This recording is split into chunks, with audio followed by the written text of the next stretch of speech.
वो उनको शुरू करनी चाहिए थी। आप इसके पेज पलटते आप लोग जाएंगे तो जहां बहुत एक बात बोली जा रही है ओपीएस ओपीएस, जैसे जो बीजेपी ने कोई गुनाह किया था। मैं वीरभद्र सिंह जी आज स्वर्ग में है, मैं पूछना चाहता हूं कांग्रेस के नेताओं से, जो 2003 में बंद किसने की थी, जो गुनाह किसने किया था, जो पाप किसने किया था? अगर अपने पाप को आप लोगों ने ठीक किया तो आसान काय का है तुम्हारा? तो हमने अपने पाप को किया था। अटल बिहारी वाजपेयी जी ने पूरे देश को कहा था कि प्रदेशों को आगे बढ़ाने के लिए इस तरह लागू करो। जिन लोगों के अंदर दम था उन्होंने नहीं लागू किया उसको, वो आगे बढ़े और वीरभद्र सिंह जी ने उसमें लागू किया था। आज उस वीरभद्र सिंह जी की गलती को आप लोगों को जो बोलना चाहिए कि वीरभद्र सिंह जी ने गलती की थी, उसको हमने सुधारा है। क्योंकि सुक्खू जी की हमेशा आदत रही है, वो उनसे लड़ते रहे, आज भी उन्हीं की पॉलिसी के अगेंस्ट लड़ रहे हैं जो उन्होंने लागू की है। उसमें अच्छा है, उन्होंने खोला है उसको, लेकिन दो उसको जैसा जयराम ठाकुर जी ने कहा है, ओपीएस की जलेबी मत बढ़ाओ।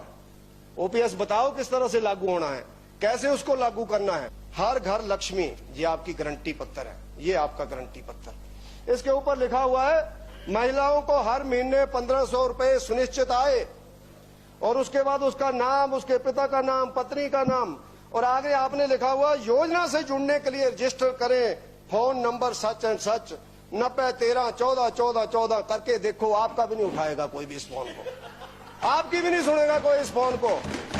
जिस दिन गवर्नमेंट बन गई फोन बंद। ये है सुखविंदर सिंह सुक्खू जी का व्यवस्था परिवर्तन, ये है व्यवस्था परिवर्तन। ये आपका लेटर, मैं आपको चुनौती देता हूं, मैं चुनौती नहीं करता हूं, मैं निवेदन करता हूं, मैं आपसे निवेदन करता हूं। 3 महीने हो गए मुकेश अग्निहोत्री जी, आपने पठानिया जी को जिता करके ले आए, ये भी हमारे पुराने साथी हैं यूनिवर्सिटी के टाइम के, 2-3 बार हार गए जे। अपनी पार्टी के साथ तो हमारा था ही, हमारे लोग जीतते तो हमारी गवर्नमेंट बनती, लेकिन ये जीत गए तो हमारे साथी है। तो आप लोगों ने उस समय इनके शाहपुर की कंस्टिट्यूंसी में, याद है आपको भाषण, यहां मैं सुना नहीं सकता, बड़ा आनंद आएगा। आप पंजाबी में बोल रहे थे, थोड़े घर में एक भैन हैगी ना, लोग सोचा पानी भैनों को कहां पूछा करता है, पानी क्या चक्कर पड़ गया, हैगी बंदा खड़ा, हाँ 1500 रुपया, दूजी भैन हैगी तेरी 1500 रुपया, 3000, घर वाली हैगी है 4500 रुपया, ठहरो, अम्मा हैगी तेरी हैगी है 6000 रुपया, 15 चौके 60, 100 भी नहीं मिली, धूड़ भी नहीं मिली उन्होंने। ये तुम्हारा लेटर, धूड़ नहीं मिली उनको।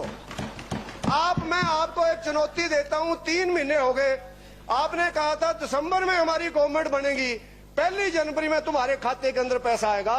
मैं आपको चुनौती देता हूं, आपके हिमाचल प्रदेश में भी 10-15 लाख कार्यकर्ता होंगे, आप भी जहां पर बैठे हुए 40 लोग, एक महिला जब तक सेशन खत्म होता है, बड़ा टाइम दे रहा हूं मैं, 6 अप्रैल तक एक महिला ला करके मीडिया के सामने रखो जिसके खाते में तुमने 1500 रुपया डाला हो। एक महिला, तुम 25 लाख महिलाओं को देने की बात करते थे, एक महिला 3 महीने के अंदर तुम बता नहीं सकते हो जिसके खाते में आपने 1500 रुपया डाला।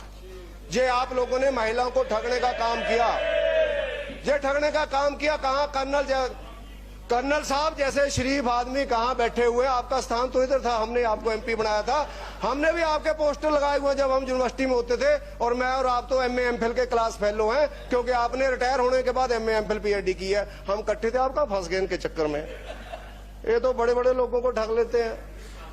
हाँ, हमने इनके पोस्टर लगाए हुए हैं, जब उस समय एक सीट दी थी हमने उधर, उसके बाद उधर चले गए। ये गारंटी है आपकी, महिलाओं की गारंटी। उसके बाद आपने यूथ कांग्रेस को भी नहीं बख्शा। जवानी में आदमी आदर्शवादी होता है, आदर्शवाद जवानी के अंदर होता है।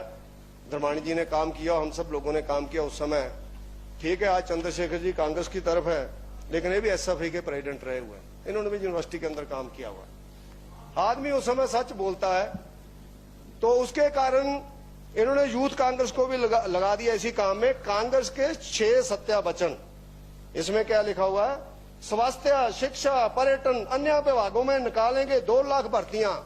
ये दूसरे नंबर के ऊपर है तुम्हारा, कहां है 2 लाख भर्तियां, निकालो भैया। और उसके बाद आप लोगों ने लिखा है उसी पत्थर के ऊपर, नर्सिंग, स्वच्छता, वन विभाग में निकालेंगे 1 लाख नौकरियां। लेकिन ये पत्थर का फोन नंबर मैंने मिलाया, संजय रतन जी ठहर जाओ जरा, क्योंकि जिस वेले ना डॉक्टर टीका लांदा ना हुंदा वो ठीक है, पर दर्द बड़ा हुंदा उस वेले, दर्द बहुत होता है, दर्द सहना ही पैना हुण। जब तक तुसी पेंशन दिती नहीं, जब तक असी चुप नहीं करना, क्योंकि आप लोगों ने एक ईमानदार गवर्नमेंट को, विकास करने वाली गवर्नमेंट को, और उस मुख्यमंत्री जी की गवर्नमेंट को आप लोगों ने झूठ बोल करके हराया, जिसने इस प्रदेश के अंदर आज तक के सब बड़े नेताओं के रिकॉर्ड तोड़ते हुए अपनी सीट को 40,000 वोटों से जीता। 40,000 वोटों से आप लोगों ने झूठ बोला है, सच बोल करके आप आ जाते, कोई दिक्कत नहीं थी। फिर भी जनता ने आपको माना नहीं। इस प्रदेश के अंदर पिछले 35 साल का रिकॉर्ड है, कोई भी गवर्नमेंट बदलती है 4% से कम परसेंट वोट से कोई पार्टी हारती नहीं है, लेकिन आप लोग 0.9% से जीते हैं। 0.9।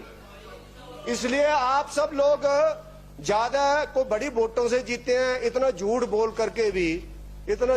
करके भी अगर आप लोगों को इतने वोट पड़े तो आप कल्पना कर सकते हैं जो चलती हुई गवर्नमेंट थी वो कितनी लोकप्रिय थी। आप लोग देख सकते हैं। इसी तरह से आप सब लोगों ने गारंटियों में युवाओं को दिया 5 लाख रोजगार देंगे। सुखविंदर सिंह सुक्खू जी ने, मैं ये पढ़ रहा था जो बजट है, इसमें उन्होंने बोला कि हम लोग लगभग 21,000 नौकरियां आने वाले टाइम में निकालेंगे। 21,000 भैया 5 लाख के हिसाब से आपका 1 लाख एक साल के अंदर बनता है। ये ट्रीक नोट कर लो, सुक्खू जी ने ओथ ली थी 11 दिसंबर को। अगली 11 दिसंबर को आपसे हिसाब लेंगे, 1 लाख नौकरियों का क्वेश्चन लगाएंगे, आपको जहां जवाब देना पड़ेगा अगले सेशन में, बजट में, कि वो 1 लाख नौकरियां कौन कौन सी हैं, नाम और पते सहित और डिपार्टमेंट सहित हमें बताया जाए। जहां लिखेंगे, हर बार लिखेंगे आप 5 लाख दो। कितना बड़ा झूठ है। 2.5 लाख लोग 70 साल में नौकरियों में है और आप लोग कह रहे हम आ जाएंगे 5 लाख देंगे। मैं बोलता हूं कि नहीं दे सकता है, कोई नहीं दे सकता है। लेकिन अब आप कैसे चीज को घुमा रहे हैं। 21,000 हम गवर्नमेंट सेक्टर में देंगे, बाकी हम प्राइवेट सेक्टर में देंगे।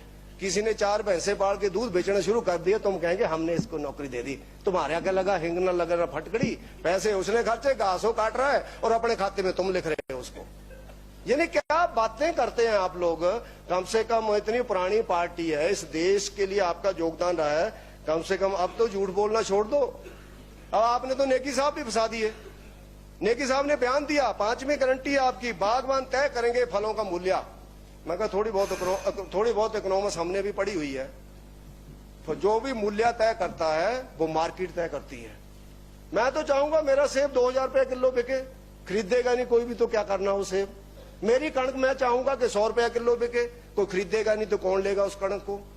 भैया ये मूल्य कौन तय करेगा। मंत्री जी को बोलना पड़े 1 महीने के अंदर, बागवान नहीं तय कर सकते हैं मूल्य। लेकिन जहां पर बागवानों को लगा कि ये ऐसी गवर्नमेंट आएगी जितने में हम चाहेंगे उतने में हम लोग सेब बेचेंगे। अच्छी बात है। सेब इस प्रदेश की 5,000 करोड़ रुपए से बड़ी इकोनॉमी है। बिकना चाहिए, महंगा बिकना चाहिए, हमारे लोग अमीर होने चाहिए, आगे होने चाहिए। मेहनत लगती है। दूर दराज के क्षेत्रों में कैसे सेब उगाया जाता है वो जानते हैं, जो उनके परिवार की महिलाएं, जो उनके बच्चे जानते हैं।